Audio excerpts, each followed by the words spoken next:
এই কলসিটা দেখছেন আপনারা, এতে জল রাখা হয়।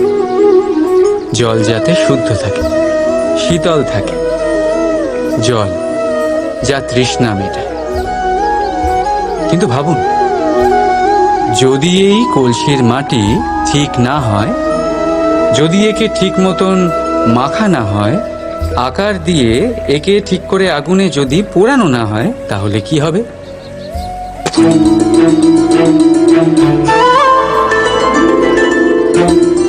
মনের সাথে ঠিক এটাই হয়।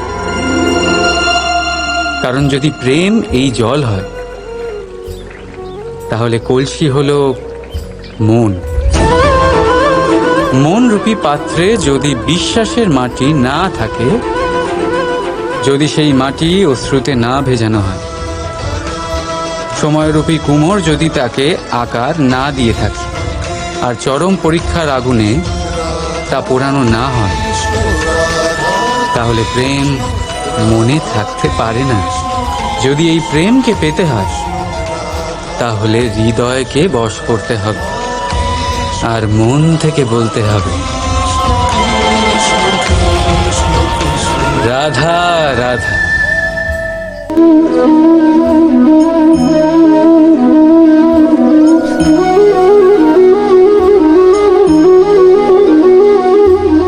যে কোনো বস্তুকে ঠিক মতো বাঁধতে হলে কোনো বন্ধনী, কোনো দড়ির একান্ত প্রয়োজন হয়। কিন্তু এই দড়িকে বাঁধার শক্তি কে প্রদান করে থাকে?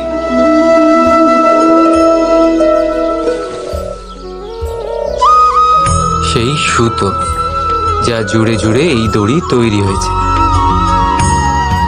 এবার বলুন, প্রেমকে কোন দড়ি দিয়ে নিজের সাথে বাঁধবে না?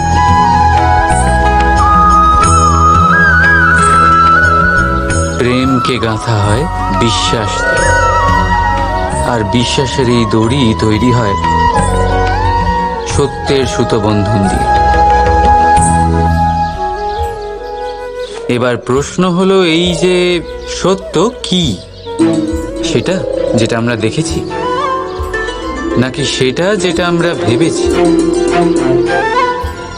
না,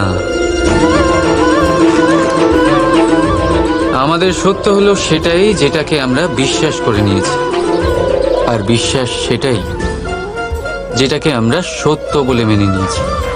আসলে বাস্তবে সত্য আর বিশ্বাস দুটি একই মুদ্রার দুই পিঠ। যেখানে সত্য নেই, সেখানে বিশ্বাসের ভিত নেই, আর যেখানে বিশ্বাস নেই, সেখানে সত্য নিজের ভিত হারিয়ে ফেলে। তো যদি কারোর সত্য জানতে হয়, তবে তাকে বিশ্বাস করুন। প্রেমের ধরনই তৈরি হয়ে যায়, আর মন সুপ্রসন্ন হয়ে বলবে, রাধা রাধা।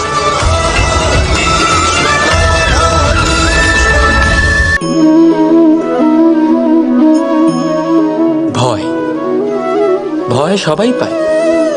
সেটা পশুও হতে পারে, পাখিও হতে পারে, আবার মানুষও।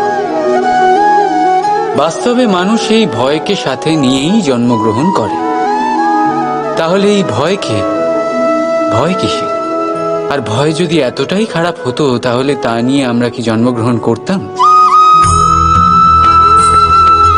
বাস্তবে ভয় আমাদের এগিয়ে যাওয়ার জন্য প্রেরণা দেয়। এবার দেখুন না, প্রাণ যাওয়ার ভয় আপনাকে নিজেকে সুরক্ষিত রাখার প্রয়াস করে। অপমানের ভয় নিজেকে সঞ্চালন করতে সাহায্য করে। কোনো প্রিয়জনকে হারাবার ভয় তার জন্য কর্তব্য পালন করার প্রেরণা দেয়। কিন্তু এই ভয় খারাপ তখন হয়ে যায় যখন এই ভয় আপনাকে কাবু করে ফেলে। এটার জন্য আপনি কিছুই করতে পারেন না।